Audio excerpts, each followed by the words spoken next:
Hello and welcome to another Lower Decks preview season video. I am now down in the boils of the ship with the lower decks bunks where you can see all the lovely bunks and uniforms, and I am down here looking for Brad Boimler to get his opinions on his cards. I cannot find him, and I'm worried that I'm not going to be able to make it back to the bridge before the transmission comes in from Klingon High Command. We are once again joined by General Richard Plumar of Klingon High Command, and the transitions come through. How are you doing? I have been better. Obviously, I'm having to do this again. I made a trip back to the Klingon homeworld of Kronos to personally complain to Chancellor Gowron and the High Council at me having to lower myself and talking about all these stinky Federation cards. But apparently, in the interests of diplomacy, I have to do this, so I shall. That makes a lot of sense. I did actually find a Klingon battle axe underneath Beckett Mariner's bunk. I don't know if that's one of your guys' from the last meetup, but it's here and it's got some fresh blood in it, so I'm a bit worried. Hopefully, he has killed many of his enemies in glorious and honourable combat. I'll check the medical logs, but more than likely she stabbed Brad again. So, last week we got the first round of previews. Everyone did an amazing job. We got Beckett Mariner, Tendi, Devani Tendi, Sam Rutherford, and Brad Boimler. We got through essentially 24 different content creators over 32 different cards, and everyone did an amazing job with vastly differing opinions and some very, very cool cards out there. And now we're back to basically give you the rest of the deck. Brad is a very diplomatic character, letting everyone draw cards, letting everyone suffer the same effects of committal, and is even nice enough when playing a blitz effect to let you choose how that blitz effect goes down, because he's an ensign and he's used to taking orders. I am very impressed with his cards so far. What's been your takeaway? Yeah, they were cool. I like the idea of the diplomacy sides. Obviously, hopefully, we're going to see a bunch more of those. I like the fact that both characters are sort of using both his card in different ways. They can both use the kit, but just in different angles on the cards. So I look forward to sort of seeing how they all sort of pan out with the rest of the kit in terms of how they may marry up with the stuff we already showed you guys. Exactly. Now, most of the cards that we've had that are attuned have been the life and order symbol, because both characters share that. When we change to acting captain, we do lose void and gain fire. So I imagine the next round of cards are all going to be life and order attuned as well, if they are attuned. Yeah, that would make sense. So let's just crack straight in, and we get a first look at his action now. So we have a Replicator Enthusiast, 2 diff, 5 control, 0 mid block, life attuned, enhance, remove, choose 1 foundation in your stage. Build 1 foundation from your discard pile with the same name as the chosen foundation your rival may build the top of their deck. So again, it's an even sort of payload. But for me, the embarrassment of a Doppler is the first thing my head went with this, with the Doppler's card, which is commit, get plus X damage, X equals number of Dopplers in play. You play this and you've just increased your damage output by 1 from that foundation. Yeah, I mean, the Dopplers are probably a bit of a meme. People are going to do it, right? But, I mean, you say it's an even exchange. Yes and no. You've spent a card from your hand to do this, whereas they haven't. So you're down a resource, like the card in your hand, but you're equal in terms of the foundations in play. They obviously get a face down. You get effectively a face up, which in general is going to be in your favour. But obviously with the likes of Outwit, or if they say build an attack face down that they can then pick up later on, you're giving them more advantage. So I think you really, really have to want to get specific foundations in multiples in your stage to really warrant playing this deck. But I mean, if I get to build in a immortal shapeshifter when I've already got one down, if I get to build in another. Yeah, that's it. As in Immortal Shapeshifters one, you just want as many copies as you can. So having this be, copies 5, 6, 7 of Immortal Shapeshifter is fine. And in that deck, so like a Ymir, for example, Immortal Shapeshifter is so important to what Ymir is doing that you don't care about going hand size down and giving them a foundation because you just want those because they're just going to die. You can also build something important defensively because obviously it's not your turn only.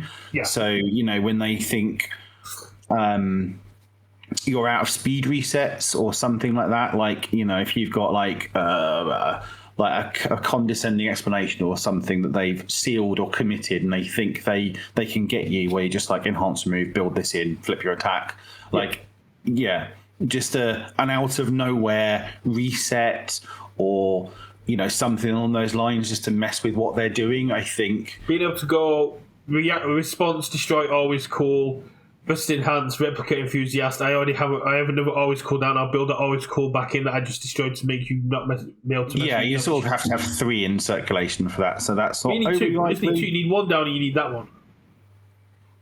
No, you need 2 down. You need 2 down, and you respond. Burn the one that's down to destroy it. Cause it's not a remove; it's a destroy.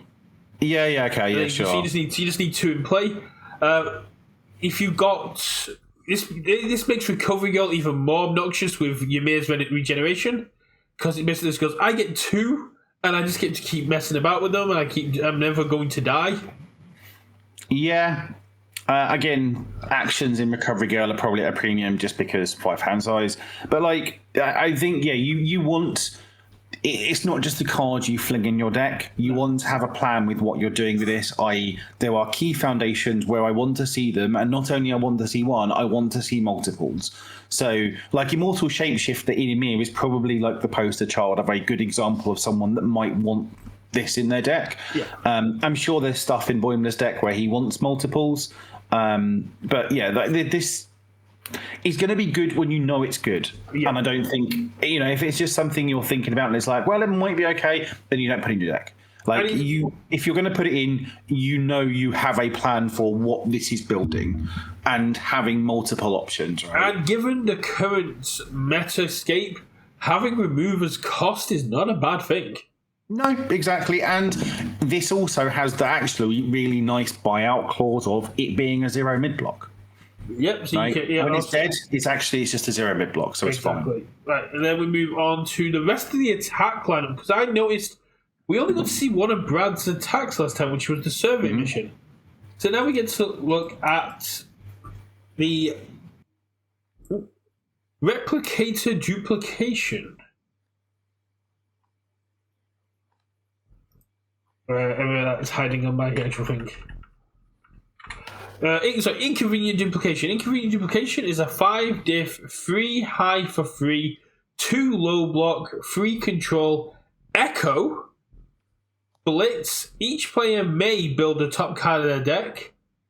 Blitz. This attack is +1 speed and +1 damage for every 3 foundations in your rival stage. So you trigger those in the right order and make sure you go, do I really want... Yeah, a 3/3 is fine, a 4/4 is fine, a 5/5 maybe, but then you get into the 6/6 sort of area when they've got 9. Yeah. It's okay. My gut on this one. It's a shame it doesn't have diplomacy, right? Because you're sort of... I get something, you get something. So it feels like flavor-wise, from that perspective, this would have been nice to have diplomacy, but I think, as we'll see, there's probably a reason why it doesn't. Stats-wise, early, this is sort of dead, right? It's just a 4/4 that... I don't know. I think early on, Coda likes this early on. Coda loves this early on. Yeah, I mean, it being an ally might be nice for sort of ally decks. I'm just thinking, in terms of raw stats, you're gonna they have to be at 9 to get this just to a 6/6. And you can echo it, and sure, during a turn when you're going in, the foundation you're getting is probably a little more valuable than the foundation your opponent's getting in terms of letting you string out further. I think if this was an ally diplomacy, where the fact is you go, okay, I've just taken a foundation away from you because I played a diplomacy. Here's one back. That kind of makes more sense. Yeah, like I said, I would have liked to see this be diplomacy. I think as we see the rest of the attacks, there's a reason why it doesn't. But I think if it had diplomacy, I'd be much more in from a Boimler perspective. Yeah. Other than that, like this doesn't feel like it's quite got enough oomph to see sort of competitive play. And of course, on the image here, we have Brad and William Boimler. Mm-hmm. Yeah, his replicator clone. His transporter clone that at the end of the episode, basically, Riker goes, "We can't have two of you on the ship." So they give each other a nod, and then Brad steps forward and is like, "What?" And then William's like, "What do you mean?" He's like, "I thought we were both going to step forward and agree to leave the ship." He's like, "No." But thanks for leaving. He's like, "Oh, this is actually a more dickish version of Brad that's come from the replicator as well." Well, I mean, that's partly because like Thomas Riker was a bit more of a dickhead version of Will Riker. He gets demoted and sent back to Cerritos, and I think William ends up faking his death so he can join Star Trek Black Ops Section 32. Okay, yeah. He ends up joining like the Black Ops stuff, and he becomes like a proper badass. Right. But now I realise I like the fact it's got Echo as well, because essentially it means that you get to build a second one. You can, if you want to, you can get even more speed. So like this is a very late game attack sort of thing. This is where you're kind of hoping the game's a bit longer. But then in late game, it's just like maybe a 6-6. I think if we are playing the multiplayer format, you're sitting there going, "I'm not a threat. I'm letting everyone draw. I'm not a threat. I'm letting everyone draw." Yeah. And then you just go, "Cool. You have 12 foundations. Here's my 7/7. Yeah, Here it is again. Yeah, I think it's fine. And like sometimes your opponent, probably one thing I'm overlooking here is your opponent's at 10 foundations, right? And you've got kick-ass deadlock on the board, and it's like, I'm going to play this. We can both build one. We'll have to check what deadlock's actually in the deck, because that's there might not be anything in the deck, but like in general, like it's a way of. You get resources, and your opponent might be in a position where they can't afford to take the resources because they can't afford to go into deadlock against you. Exactly. So, but overall, I'm not sold. Like, it being an Echo is nice, but I don't think it necessarily does enough. But we'll see. For a rare, I would expect a little bit more, especially when we get to look at, say, the uncommons such as Punch Me a Way Out. A 4-diff, 3 high for 5, 3 control, 1 high block, EX2 diplomacy with Blitz. Your rival chooses one, they commit a foundation, or they freeze one committed foundation. And because this is a diplomacy, they're always going to have a committed foundation to freeze. Yes, and so I think this is where we see why the other one maybe didn't have diplomacy, because I think from a sort of theming and sort they wanted, if it's a diplomacy card, it's got a blitz where your opponent chooses the result. Yeah. And obviously they're both either like good for you or bad for them, but they wanted the diplomacy things to always have this blitz, your rival chooses one. Which is why it probably wasn't on that previous card, even though I think like it probably should have had it, and I think it would have worked nicer with Brad and been just sort of better overall. But like the issue with diplomacy is that punish mechanics. So this is like, so they're sort of commonly referred to as punisher mechanics, i.e. I do a thing and your opponent gets to choose what it is that actually happens to them. Yeah. So similar to things like the Haunting of Hitoshi Shinzo, right? Your opponent is always going to get the option, pick the option that is worst for you. But what's the best option here? Like, they're both obviously good things to happen, right? Either it's a 3 high 5 stun 1, or it's a 3 high 5 freeze 1. Like, both of those are okay, but like, your opponent either says, well, I've got 10 ready foundations, you've just committed one, I don't care about committing another one, I'm still going to have to block everything. Or I've only got 3 ready foundations. I can just freeze one, and therefore I still got my ready ones. That's like they get the agency in terms of what to choose, so it makes all these things inherently worse. That said, like just as a little package of like a 3 high 5 on a 4 diff with a 1 high block, it's got EX2, so it's nice momentum out, and like I said, both of those options are decent. Like, you know, especially on order, like, you know, okay, you're going to pick the commit one, sure. That's one less difficulty off my walk the dog. And there might be characters that are wanting to freeze stuff. And if you're freezing one, well, then you've got a little less risk on the swing back, things like this. So, like, again, I don't think it's necessarily like setting the world on fire. No. But just as like a little package, it's nice. I mean, maybe if it had like diplomacy and weapon or something, right? Or diplomacy and punch. It's not really a weapon, is it? They're using the ship to. Sure. And then what I mean is like diplomacy and tech or something. Just as a little kind of thing where someone might have wanted this in their package, right? Other than that, it's probably just a Boimler card, but. It's okay. Just as like a nice little like 3 high 5 momentum out, like 5 damage on a 4 diff is fine, and you know both those options are fine for you. But like if your opponent's like committed out, right? I guess they can't choose the commit 1 foundation if they're committed out, right? Because they can't. It's not a cost though, is it? Yeah, I guess if they're committed out that, I'm going to choose the I will commit 1 foundation. I don't have anything to commit. I assume that's how that works, but I don't know. Imagine there'll be cards in the deck that account for this.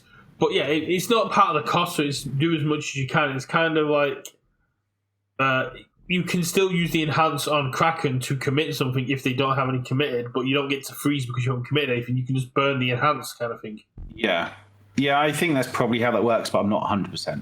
But let's move on to... I can't remember what the art from this is from. I really should have gone and rewatched everything, but I've been so deep down a Critical Role rabbit hole trying to get ready for those stuff. But let's move on to the Hunt for Karanch. I believe that is one of your guys, a Klingon ambassador. A noble Klingon warrior. I assume he won the fight. No, he's an ambassador. I mean, mess or not, he's probably still in a fight.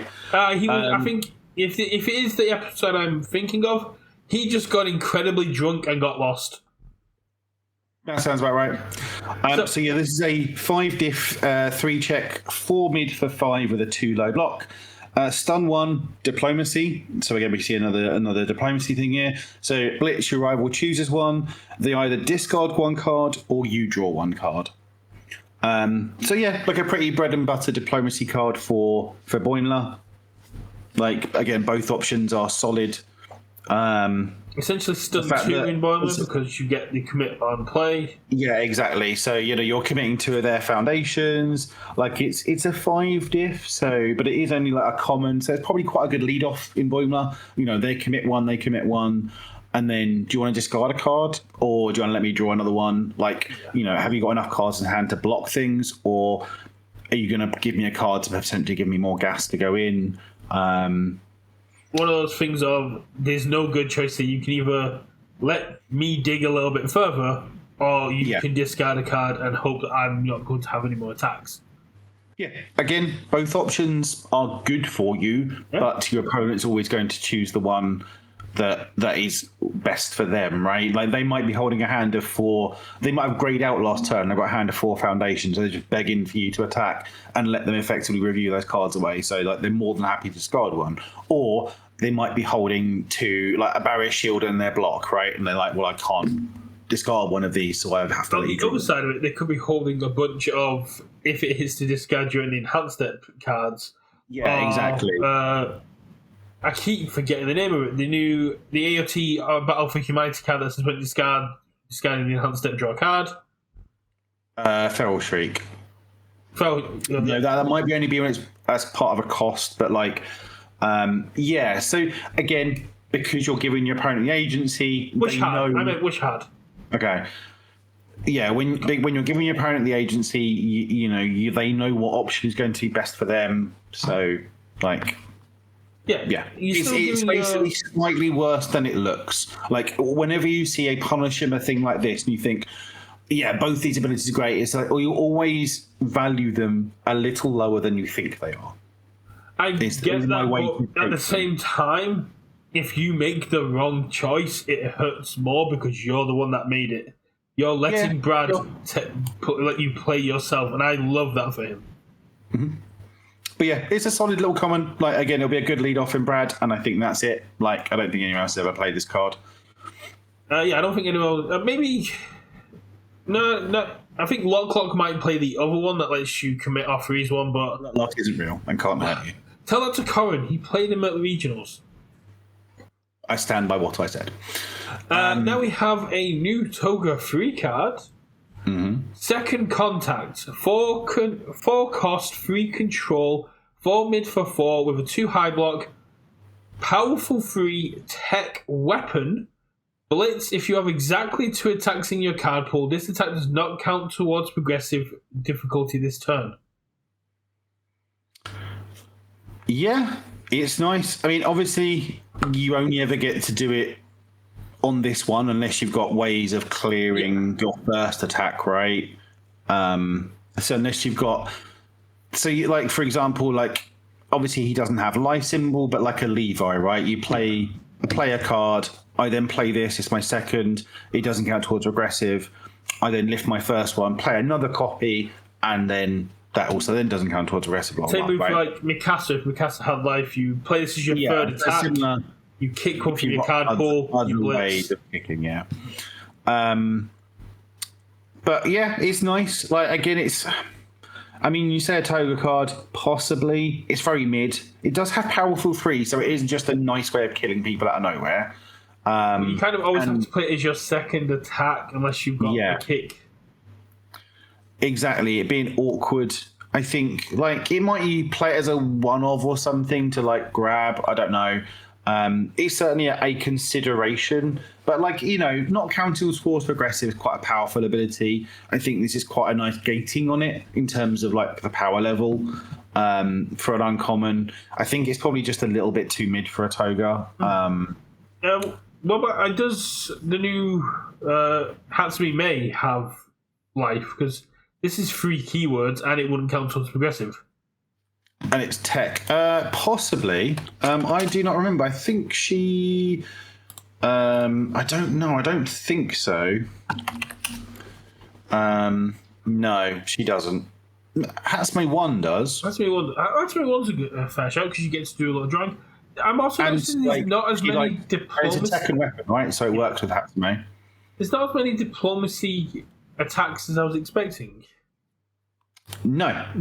So... But, you know, we'll hope if we get a set, then maybe we'll get some more. Yeah, possibly. Like, you know, you don't necessarily have all of them being diplomacy. And, like, you know, from a product standpoint, they do want to seed these cards in terms of, like, for consideration for other characters. They don't want necessarily to all be completely self-contained. So this is something, yes, you could consider this in Toga 3, right? You could consider this in Hatsumi 1, right? There's other ideas with these cards. So, like, it works. Like, does it necessarily do much with Boimler? But, like, it's you know, do they set out to block this or, you know, what? And it's like a momentum out. It might work better with the other Boimler. Again, that was a few days ago. I can't remember exactly the text on them. But, like, yeah. I mean, just as a standalone thing, it seems quite nice. But, like... No, I mean, the Godzilla one didn't have just pure all 5 diffs. We've got Electric Moth, we've got other... Yeah, exactly. So... Yeah, I mean, I really like it. It's just, like I said, it was just coming to a head, especially as we get into the next one, which is another uncommon attack set to stun, which, if that hadn't been a card, someone was kicking off the fact that they weren't setting their phases to stun. It's a 3 diff, 3 control, 2 low block, 3 damage, 2 mid block, stun 1, tech weapon, which makes sense. Response, after this attack deals damage, freeze 1 rival foundation. So you kind of have to block this or you lose the foundation because it's got the stun 1. Yes. So, like, you know, it's a sort of conceivable poke, I guess. Like, again, it's got... So it always kind of... has the foundation to freeze, right? Because it's got the stun one on it. Again, another non-diplomacy card, but another nice one you can play sort of at the end of the string. That like maybe you're not going to kill them, but at least you're then going to freeze them one to then get in for Slow next them turn. Yeah. Order seems to be very heavy into this. Is like you play this as my second attack. It's like you're going to spend your low block on this, or oh no, you've got you got 4 foundation frozen. I'm going to follow this up with my walk the dog because you just spent your low block to not have to do the thing. All right. Yeah, Order seems to be very committee and freezy at the minute. We've seen it in Origins of Power. We saw a little bit of it in Battle for Humanity, and now we're seeing that basically all of these Order tune cards basically have the word freeze on them. Yeah. I mean, that's part of what the whole attuned world was trying to do. Was trying to really reinforce symbol identity. So. That's obviously a big part of what Order is doing is that committal, that freeze, like just messing with their board. But yeah, Center Stun, again, I don't think it's necessarily setting your boards on fire, but it's a decent nice little free diff if you can put stats on it. I mean, like there's probably some characters out there that do want a free diff, free damage that basically just says, yeah, you need to put this or the game's going out a bit longer. Yeah, again, obviously, Hatsume too, right? It's a tech, it's a weapon. You can put stats on it by revealing stuff. You can lose a health to give it stun rating 2, right? So, like, again, there's other characters that might want it. So, there's up for consideration. Then we get our next common attack, which is Shoot the Moss, which is just an absolutely amazing look from Brad's. He's lovely, don't shoot him. This is probably some sort of alien Moss. No. If you see Greg Moss, shoot him a wink. Yeah. 4 diff, 3 control, 1 mid block, 4 low for 4, diplomacy tech weapon. Okay. Blitz, your rival chooses 1. This attack gets +3 speed. This attack gets +3 damage. So, do you want to take 4 damage and make this hard block, or do you think you can block this despite being 1 foundation down? So really it's a 5-4. Yeah. So again, looking in the context of Boimler, this is like the worst of the diplomacy things we've seen in terms of the options because your opponent very much knows what's going on. Like in terms of, am I going to block this? Am I just face tanking it, right? At which point they can pick the stat that is most meaningless. Like if they're blocking it, giving it 3 damage does nothing. If they weren't going to block it because they're not holding a low or they don't care, then giving it 3 speed is meaningless. So essentially, this blitz sort of does nothing.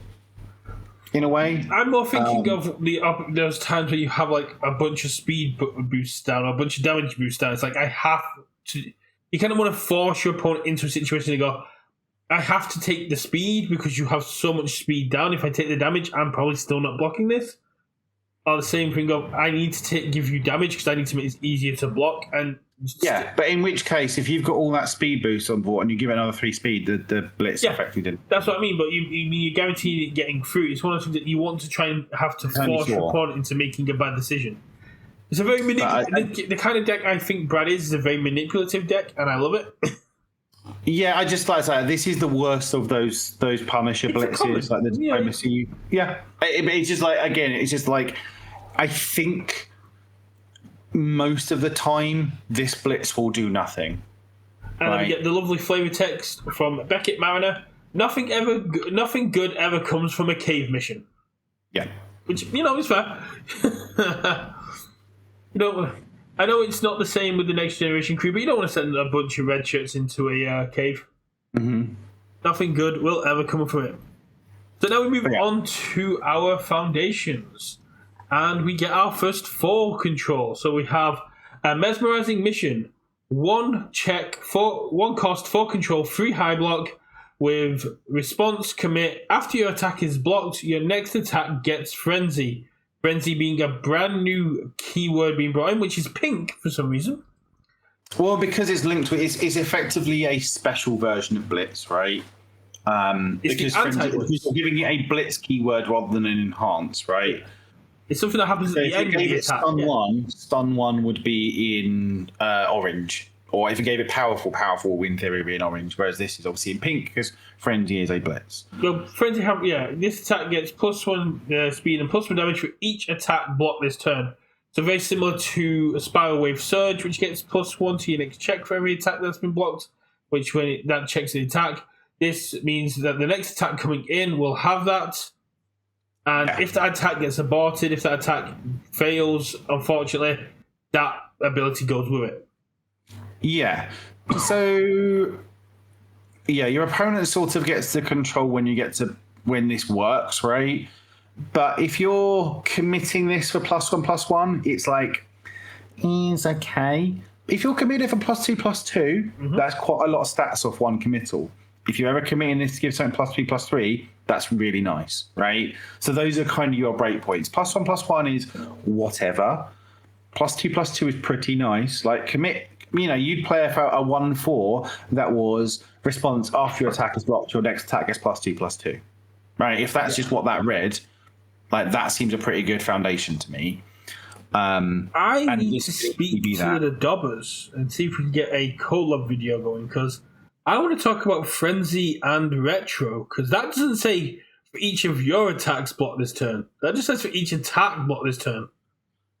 Yeah, let's not bring reversals into this. Always bring reversals into this. No. It's how you win. You use your opponent's momentum against them. It is the Starfleet way. We use your own strength against you. No, we're not bringing reversals into it. Anywho's, bring reversals into it. I think commit for +2/+2 is pretty nice. Commit for +2/+3/+3 is like really good, and you're very happy to play that. And it's just a 1 diff, right? So this seems like it could be worth that 4 check and something for consideration and constructed. I've happily ran elasticity, which says flip for +3 to -3. That's a 2 diff, right? That's 2 diff, and this is kind of similar, but it's a commit, so it's repeatable, and it lets your basically while that's ready, your opponent goes, "I need to be careful when I'm blocking it. I can't just willy-nilly block everything." Yeah, like, oh, you blocked my attack, cool. My water dog's coming in as an 8/8, right? Like, yeah, there's just it feels pretty. I think this is going to be pretty good, actually. I think this is one that I think probably will see some play in constructed. Like, you can imagine, like, in an Emir, right, playing this. So, like, playing your first attack, they block. You then play a Midst of Despair, right? Yeah. Because you've gained some life. And it's like, right, either you block this, in which case I'm giving +2/+2 to my next, or you don't block it, in which case my next one's not counterable as progressive, or in my next one ignoring progressive difficulty, right? So, like, I think there will be places that you're going to want this card. Like, I think this card's pretty good. Like, again, I think if you're giving +2/+2, then I think this goes very well into the Nedre 1 package, the Spiral Wave Surge, the Spiral Blast, the more you block, the more you get punished. I mean, as long as your attack that wants to be playing 3 attacks in a turn, then I think it's going to be pretty good. If I can get my Spiral Wave Surge blocked and say my 4th attack, commit that for +4/+4, play Spiral Wave Blast, go spend the momentum, commit 3 foundations. This is coming now. This is coming with +4/+4. My check had +4 coming in. Get wrecked. Yeah, I mean, it's going to be good. Yeah. I can see this one seeing play. I think this next one would definitely see play in any deck with its symbol if it wasn't for a pesky condition on the response, and that is, of course, Banana Hot. 0 diff, 5 control, 3 low block. Banana Hot is an ensign response. Remove after this card enters your discard pile from your hand or stage, gain 1 health. And has the flavor text where they're trying to fix the replicators of computer, any food, hot, please.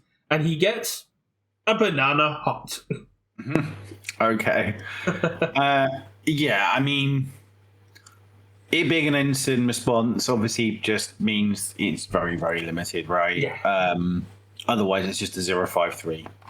We don't care about that. Yeah, the fact that it has remove and the fact that it has ensign just basically goes, they didn't want another recovery ghost kiss situation. And also, like, the other thing is, this is only when it enters your discard pile from your hand or your stage, so you can't casino it. So, and just gaining 1 health is nice, right? And especially in life decks that want to be gaining health. But this is to be playable in the challenger decks, or if you're playing an ensign, possibly. Otherwise, it's not. Exactly. I think with It's the life it's symbol, just a zero diff, and that's what zero diff should be. They should be these kind of very modest effects. Tendy can play this, Brad can play this, and when you get things like Immortal Shapeshifter and other things put in, it's going to be very viable to get this 1 health, and 1 health can often make a big difference. Mm-hmm. For zero diff, this is an adequate power level. Yeah. So let's move on to Beta Shift. So this is a 1/5 with a 3 high block with a very simple enhance. Flip. Each player draws 1 card. Hey, life got a chivalrous competitor. Yes and no. So this is obviously worse because it didn't come up very often, but when it came up, it was really important. Was the protection that Chivalrous gave you for your key pieces? This is just very simply flip. Each player draws a card. So another one in those that the realm of 1/5 flip, draw a card with some sort of condition or drawback. This is both players draw a card. Again, when you sort of want it. Yeah. Like, again, I'd imagine Emir would be quite happy to play a card like this because just being able to go plus cards and I'm sending 6 attacks at you. Maybe it doesn't, because maybe it doesn't necessarily put too much speed on it. So giving your opponent a card might be a bad idea. I'm glad Nezri didn't get this, because this would have been obnoxious in Nezri if he had access to more draw. I'm loving the actual art and the flavor text on this. They don't get to use this kind of work, Mr. Boimler. Promotions are coming up, and I think you'll be very happy. Spoiler, did not get promoted. And do you know what he's doing in this image? So he's in the holodeck, right? Yes. But I don't know what he's doing in the holodeck. He's clearing the bio-waste ducts of the holodeck.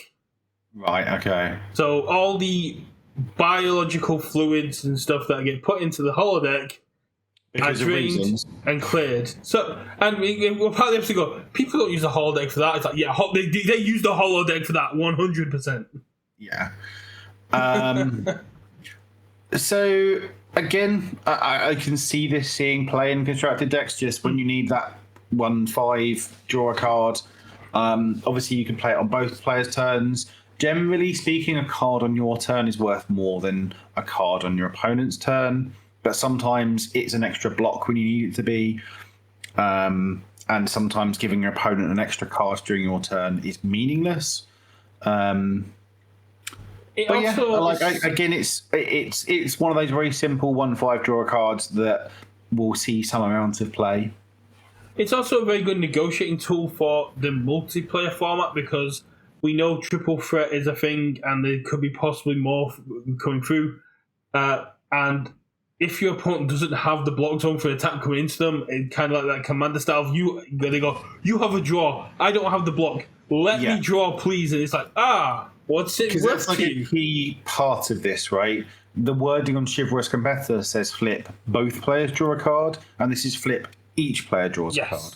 So they are very much keeping that idea of multiplayer in mind, while still having that kind of, it just works in. Yes. If me, you, and Harry were playing, and you were attacking Harry, and I had this down, and Harry didn't have the block, it'd be one of those negotiating power situations where Harry gets to go, please let me draw a card so I can try and block this. It's like, but what's it worth to you? The politics of EDH coming into universities. No. We're talking about Briarwoods here. Or, the equivalent. No. This is not designed to help everyone. This is diplomacy. As long as if everyone is not happy, then we have a compromise. That's diplomacy. Everyone being miserable. So, with that lovely upbeat Starfleet message, let's move on very simple card that will probably see play because, generally speaking, 1/5 flip, draw a card. Yeah, 1/5 flip, draw a card, even if it's your opponent's is strong. Bold Boimler with his acting Captain Pips from his Lovely Dream. 2 diff, 5 control, 2 mid block, enhance. This attack gets +1 damage for each card your rival has drawn this enhanced step. Max 3. I am so disappointed by Max 3. Yeah. And it's only this enhanced deck, right? If it was this turn, like how many cards are you getting your opponent to draw to get this to 3? Brad's getting 1. However, there is one noticeable thing about this card that I missed the first time I read it and thought it was bobbins. It has no once per game, once per turn, commit. It has no commit symbol. Yeah. This is just a 3 on every attack. So for Brad, the first Brad, this is +1 damage to all your attacks. Damage. Yes. And that's nuts. Probably in the realm of Boimler only, because he's the only one that's really making your opponent draw on every attack. But he also, if your opponent's got a lot of draw effects down, and you just sit there with this going, because it's not unique either, so you can have multiple, and you can start sitting there going, "Would you like to draw a card?" It's like, no, go on, draw a card. I know. Yeah. So, like, ooh, that's interesting. I think it's probably Boimler only. Because I can't think of any other characters off the top of my head. No, I'm thinking triggering this enough to warrant a 2/5. Multiplayer formats. This attack gets +1 damage for each card your rival has drawn.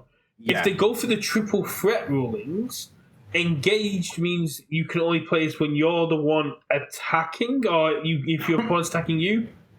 But if they change those kind of rules, or we have more obscure rulings, everyone's your rival. So you could kind of give a teammate or someone else who's playing this 3 damage to knock someone out.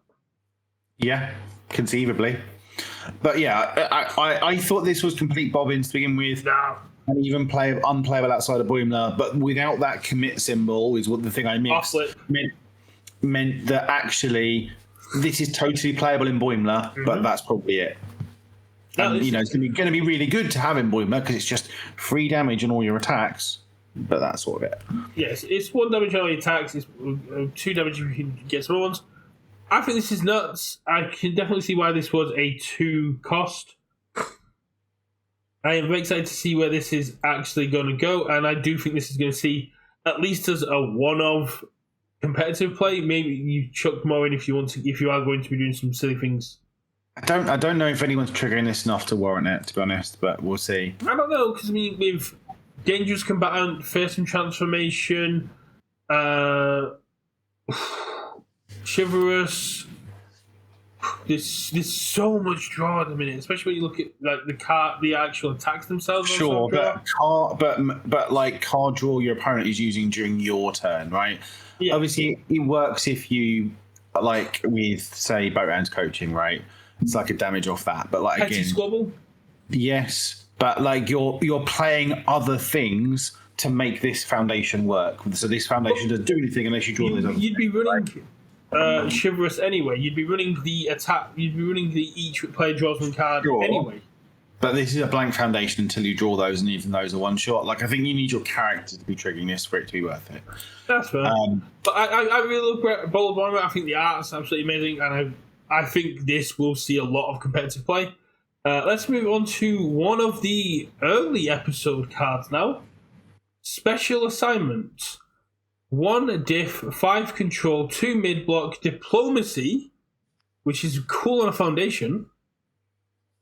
Response flip.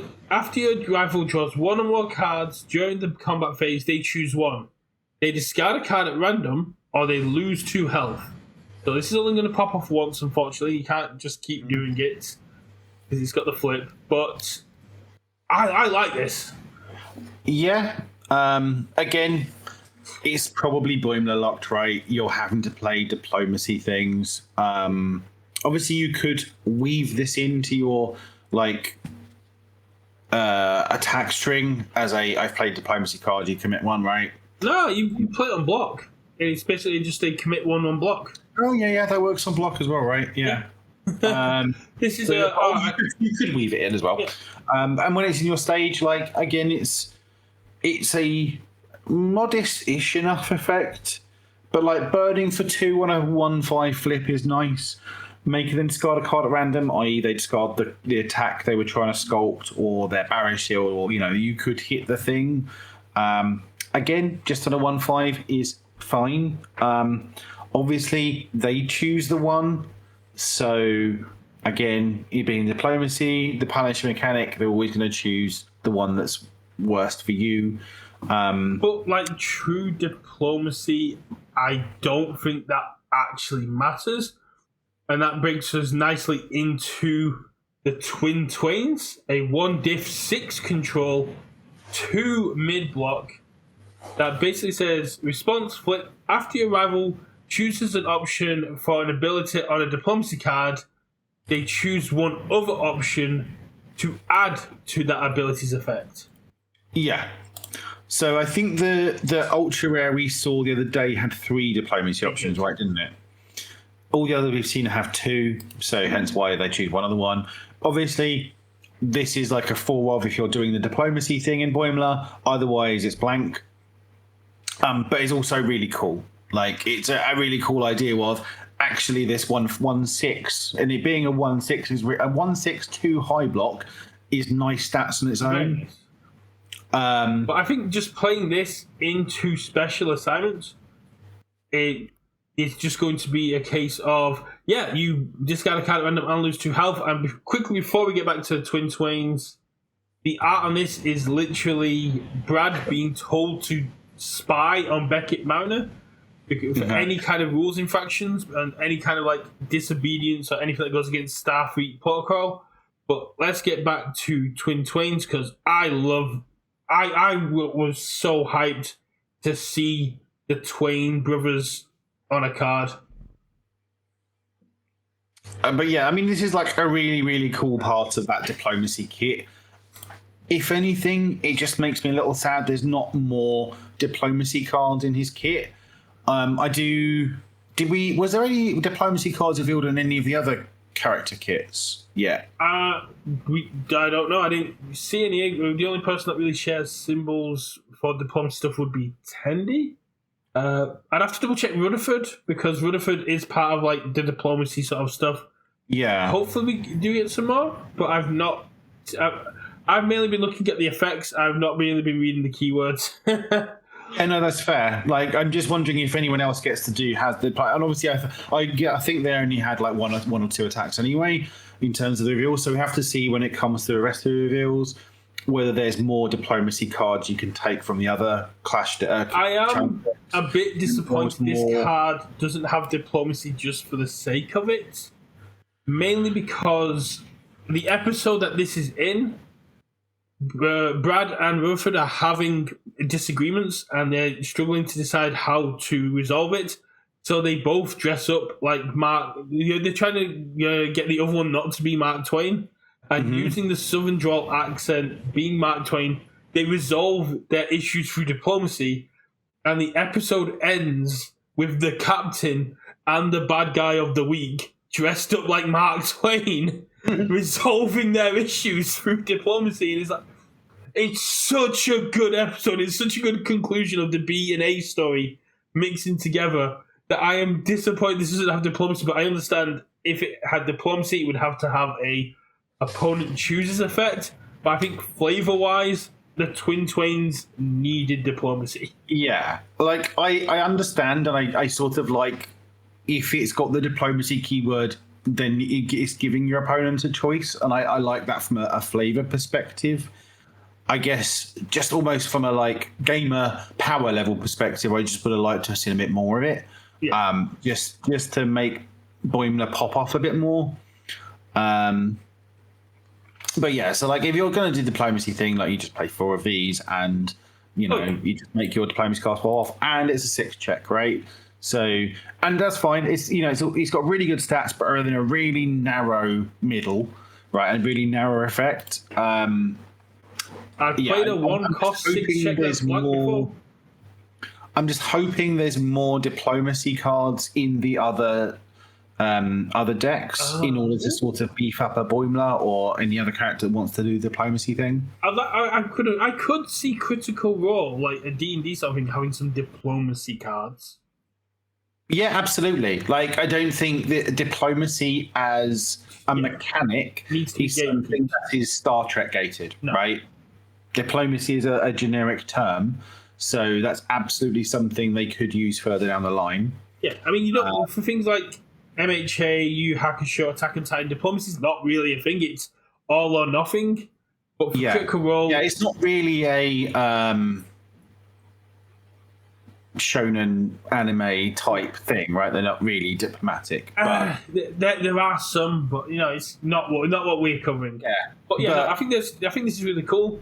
But for like other IPs, like a Critical Role, you could have diplomacy, right? I don't know, like that we have. Splinter might have diplomacy, like I don't know, something like that in Turtles, or I'm just spitballing here, but like you could have this show up in other IPs. Yeah, you could definitely have this show up in other IPs, especially Critical Role, like the persuasion talking kind of thing. Yeah, which is very, very cool. Like you could have a charm person action that has diplomacy on it in Critical Role, where your opponent gets to choose. I think it's really cool.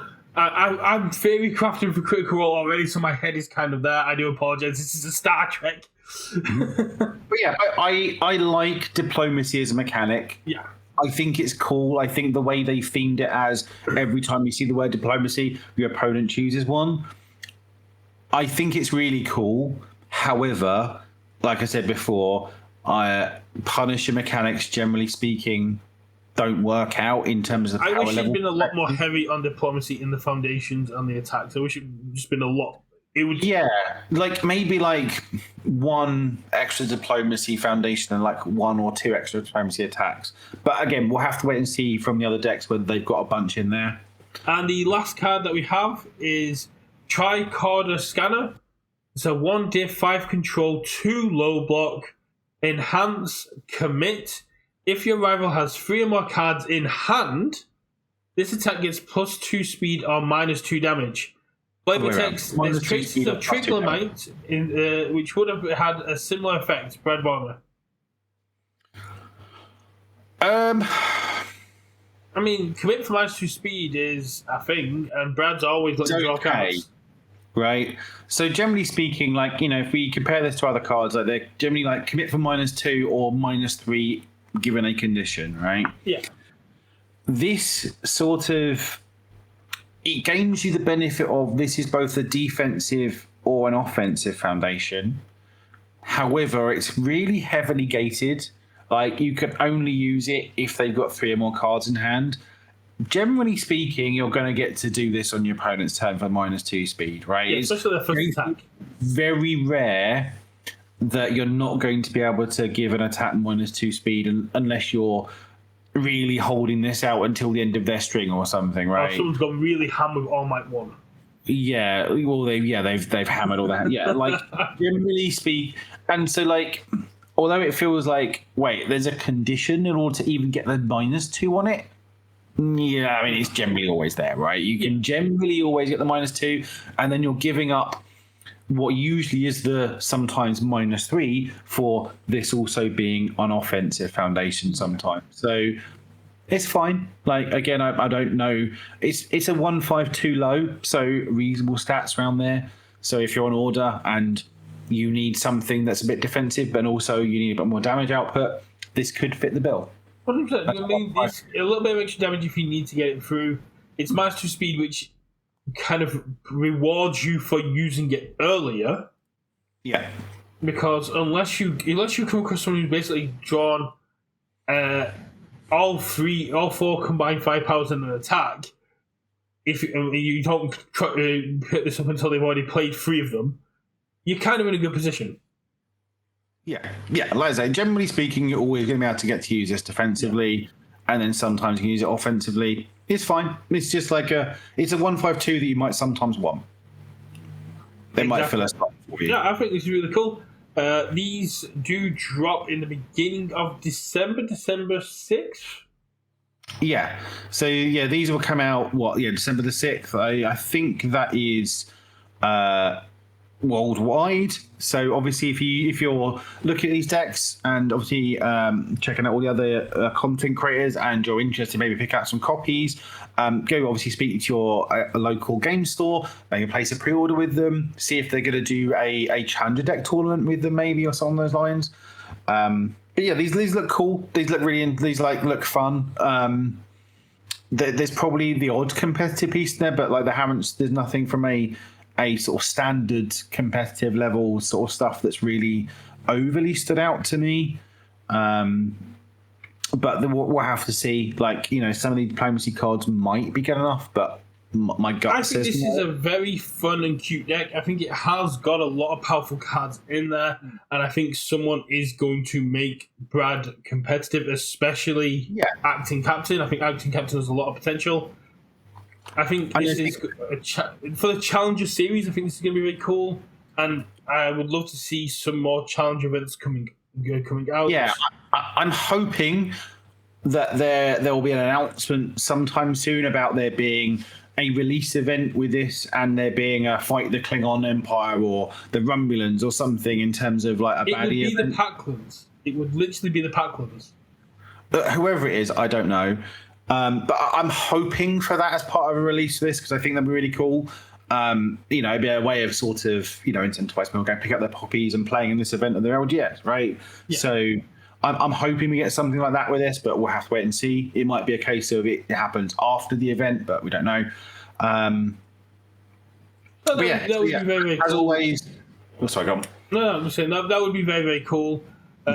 Even having some kind of like Briarwood thing where you've got to fight off an invasion of Klingons, Romulans, Packlers, Dopplers, where you just got to try and handle the Doppler duplication. Taking on a Q, dealing with a Moopsie, sort of all these cool little situations that come through. Even if it was just a 2v2 kind of setup for pairing them off, because they all do have their own adventures together as well as in their own pairs. I'm really excited for this. I'm yet to pre-order mine, but I need to get a hold of these. I think these are really cool. I cannot wait for the alt arts drop. The way that these look, I cannot wait to see the alt arts. But yeah, December 6th is rapidly approaching. I can't believe how quick November's actually going. Yeah. Nazis is fast approaching as well. Jeez.